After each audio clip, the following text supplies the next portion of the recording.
Hi everyone, hope you're doing well. This is a video to go over homework number 111. This is about two-way frequency tables. Please make sure you post it on Google Classroom so you get credit for it. All right, so these can be a little tricky, so hopefully you just tried your best. So a survey was done to determine the relationship between gender and subject preference. A total of 56 students were surveyed. That's where that comes from. Determine if they liked math, English, or social studies or science as their favorite subject. The results were broken down based on whether the respondent was male or female. So our row our row headings, I should say, or titles, are female and male.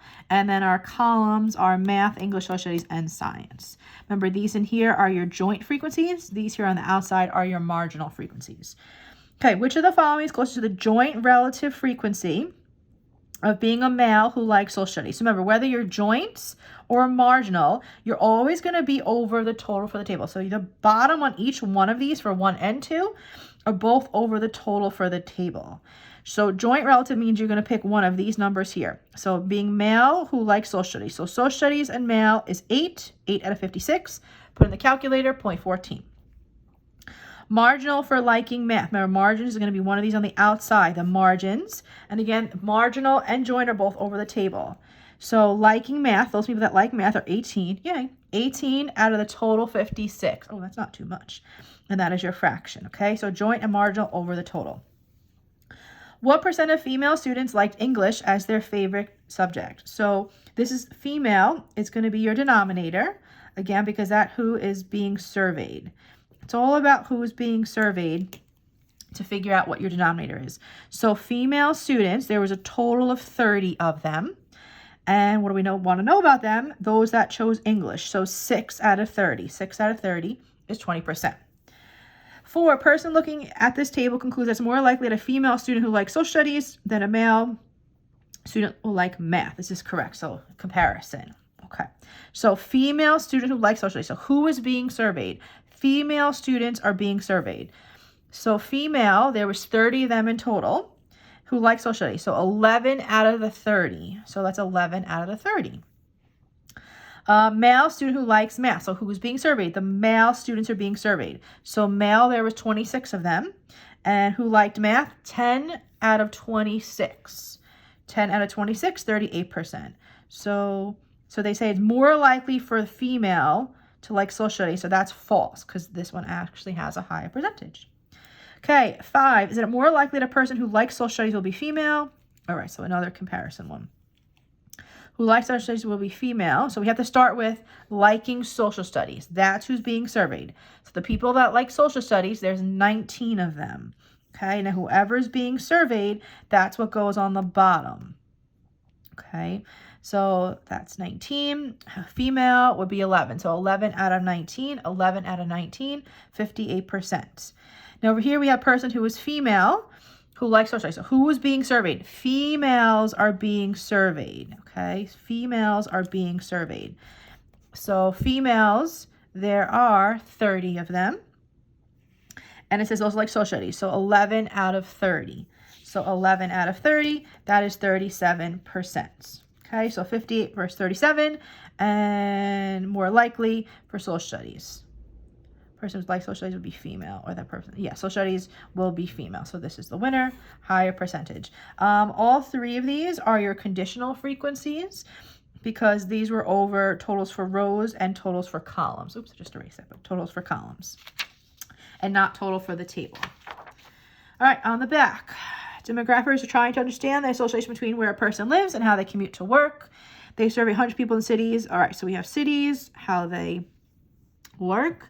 And then it says fill in the table below with the relative frequencies. If they don't specify which kind it is, you always want to do the total for the table. So I took each one of these numbers, 5, 25, 10, and 40, 18, 12, 5, 35, so on and so forth. Every single number, I put it over hundreds. And then I divided and got a percent. So 5%, 25%, 10%, 40%, 18, 12, 5, 35, 8, 14, 3, 25, and 31, 51, and 18%. So notice this way, they add up to 100%. This way also adds up to 100%. All right, so our questions. Given that a person rides a train to work, so that's who's being surveyed, okay? What is the conditional relative frequency they live in New York? Remember, conditional means it's either going to be over the total for the columns or the total for the rows. So, person that rides a train to work. So, how many people ride a train to work? And that's 51. So, of those 51, who lives in New York? So 25 out of 51. 25 out of 51, 0.49, that's choice 3. Okay, if a person lives in Los Angeles, what's the conditional relative frequency that they drive a car? Okay, so if they live in Los Angeles, so those that live in Los Angeles, there's 35 of them. And out of those 35, how many drive a car? So driving car would be 18. So 18 out of 35, 18 out of 35, 0.51. Okay, those are conditionals because it's over a total for a row or a column. Okay, marginal, it means you know you're using the outsides, okay? What is the marginal frequency of walking to work? So remember from the front, marginal and joint is always going to be a total for the table, okay? So it's going to always be over the total for the table. So we know there's 100 people in total, and we want to know how many of them walk to work in total. So it's 18 over 100. That's 18%. And then last but not least, the comparison. Is a person more likely to ride a train if they live in New York or if they live in Chicago? Okay, so who is being surveyed? If they live in New York, if they live in, so this is who's being surveyed. People that are New Yorkers, people that live in Chicago. Okay, so we'll start with people in New York that ride a train. So people in New York, there's 40 of them. How many of them ride a train? 25. 25 out of 40. 25 out of 40, 63%. What about Chicago? How many people live in Chicago? Or how many people were surveyed? That's 25. And we want to know train. So train, did I do the right one before? 25, yes. So that's 14 for train out of 25 that live in Chicago. Okay, 14 out of 25, 14 out of 25. So you have 63% versus 56%.